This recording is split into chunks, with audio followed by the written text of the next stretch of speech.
Assalamualaikum warahmatullahi wabarakatuh. Ibu Bapak, kali ini saya akan sedikit berbagi step by step penggunaan e-rapot M.03 dari Kemdikbudristek.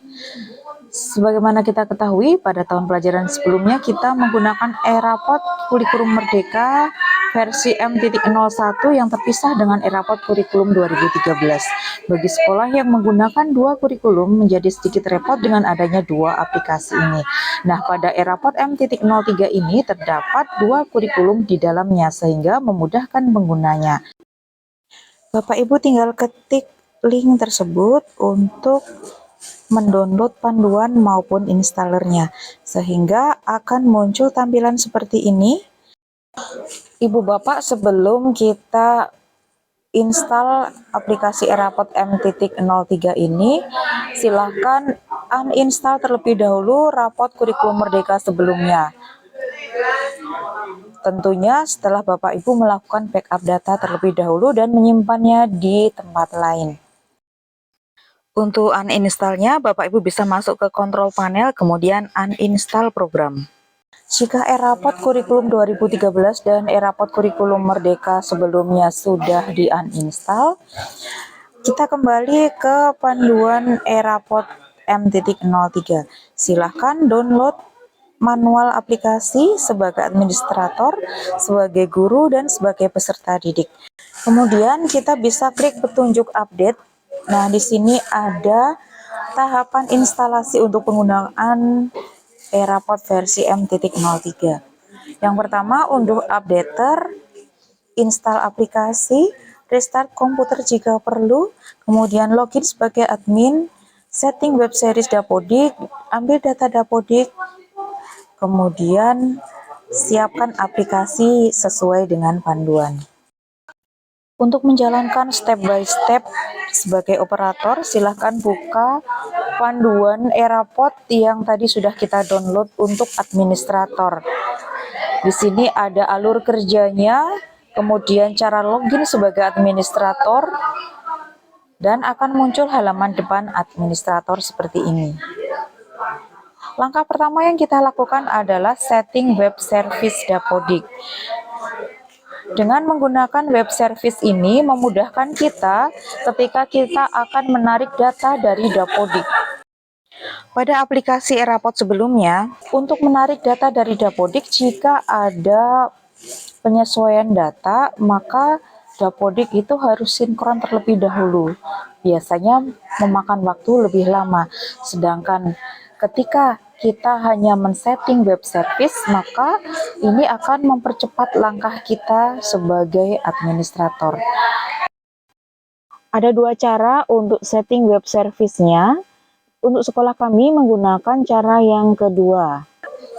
Server e-rapot menjadi satu dengan server Dapodik. Nah, Bapak Ibu bisa mengamati panduan lalu menghubungkan antara server e-rapot dan Dapodik seperti yang tertulis dalam panduan tersebut. Langkah berikutnya adalah ambil data Dapodik. Sebelum mengambil data Dapodik, pastikan dua aplikasi ini, e-rapot versi M.03 dan aplikasi Dapodik, sudah dibuka semua, sudah login. Kemudian silahkan klik update urut dari yang atas. Update data semester, ditunggu sampai selesai, baru update data sekolah, ditunggu sampai selesai lagi, klik update data referensi, dan seterusnya sampai update data transaksional. Selanjutnya, untuk data user, kita bisa klik generate user otomatis untuk mempercepat pekerjaan. Kita juga bisa menambahkan user secara manual jika diperlukan. Selanjutnya, edit data sekolah dan kepala sekolah. Silahkan klik edit untuk menambahkan gelar kepala sekolah. Jika ada data yang harus diperbaiki di Dapodik sehingga menyebabkan kita harus tarik data Dapodik lagi, maka gelar yang sudah kita tuliskan ini akan otomatis hilang. Maka kita harus edit terlebih dahulu setelah melakukan tarik data. Untuk data siswa dan data guru bisa dicek.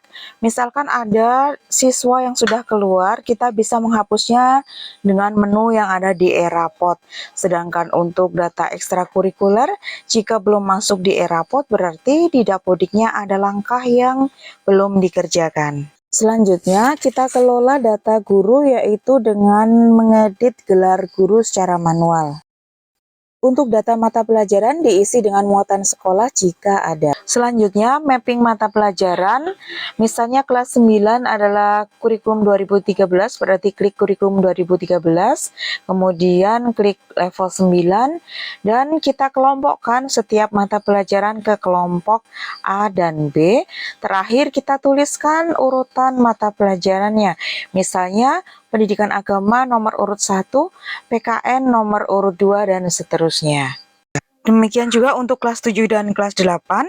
Lanjut untuk kelas 7 dan kelas 8, misalkan kelas 7 adalah kurikulum merdeka, berarti tidak perlu menggunakan pengelompokan A dan B, langsung ke mata pelajaran umum, kemudian dituliskan urutan mata pelajaran seperti yang kelas 9 tadi. Lanjut, kita masukkan logo Pemda dan logo sekolah. Dan jika Bapak Ibu menginginkan, kita bisa menambahkan scan tanda tangan kepala sekolah dan scan tanda tangan wali kelas. Lalu kita tambahkan tempat dan tanggal rapot. Untuk tanggal rapot disesuaikan dengan kalender pendidikan. Untuk sekolah yang menggunakan kurikulum merdeka, masih ada tugas administrator yaitu setting project atau P5. Pilih tema proyek.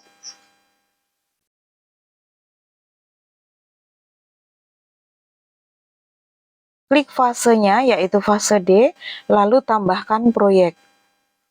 Tulis nomor proyek dengan angka. Untuk membedakan antara kelas 7 dan 8, saya tulis 71, sedangkan yang kelas 8 adalah 81. Kemudian judul proyeknya, dan yang terakhir adalah deskripsi proyek. Deskripsi proyek ini merupakan satu paragraf yang berisi tentang gambaran proyek yang dilakukan di sekolah kita. Jika semua sudah terisi, tinggal klik proses. Jika proses sudah selesai, kita buka kembali proyek yang tadi sudah kita masukkan. Untuk menambahkan capaian proyek berdasarkan dimensi yang dipilih dalam modul proyek tersebut. Seperti ini tampilannya, deskripsi proyek. Kita klik cek capaian.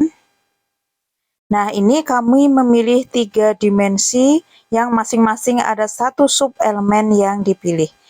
Jika ingin menambahkan, tinggal klik tambahkan.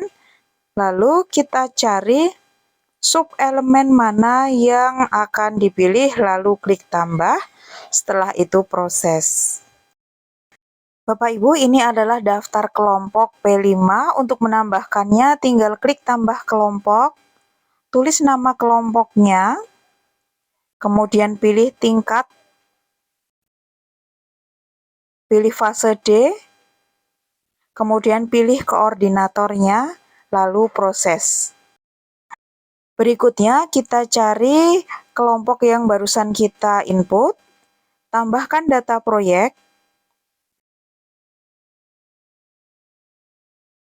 lalu tambahkan anggota kelompoknya. Tambah anggota, pilih kelasnya, lalu kita tinggal memilih nama siswa yang ada di kelompok tersebut. Misal terjadi kesalahan, kita tinggal hapus. Kemudian kita masukkan nama siswa yang sesuai. Demikian selanjutnya sampai semua siswa berada di dalam kelompoknya masing-masing. Kita bisa cek langkah kita dengan cara klik data proyek, akan muncul deskripsinya. Jika masih kosong berarti belum ditambahkan. Kemudian klik anggota, akan muncul semua anggotanya. Berarti tugas administrator di bagian P5 sudah selesai. Selanjutnya, menu cetak raport. Untuk kelas 7 berarti kita cetak halaman depan raport. Jangan lupa untuk klik generate terlebih dahulu agar datanya bisa muncul. Nah, ini data ini adalah dari Dapodik. Namun untuk M.03 ini diterima di kelas ternyata masih kosong. Status anak kandung juga masih kosong. Nah, agar tidak kosong, maka administrator atau wali kelas bisa edit data siswa terlebih dahulu sebelum mencetak halaman depan raport. Tinggal kita cari nama anaknya, kemudian klik edit, lakukan pengeditan, lalu simpan. Setelah diklik simpan, maka halaman depan raport bisa di-print dengan data yang sudah lengkap. Sekali lagi, untuk edit data siswa bisa dilakukan oleh administrator maupun oleh wali kelas. Nah, Bapak Ibu, demikian tadi tugas dari administrator sudah selesai. Tinggal kita kirimkan link agar Bapak Ibu guru bisa mengerjakan e-raport secara bersama-sama. Untuk informasi penting yang ada di video ini akan saya tuliskan di deskripsi. Ada kurang lebihnya saya mohon maaf. Wassalamualaikum warahmatullahi wabarakatuh.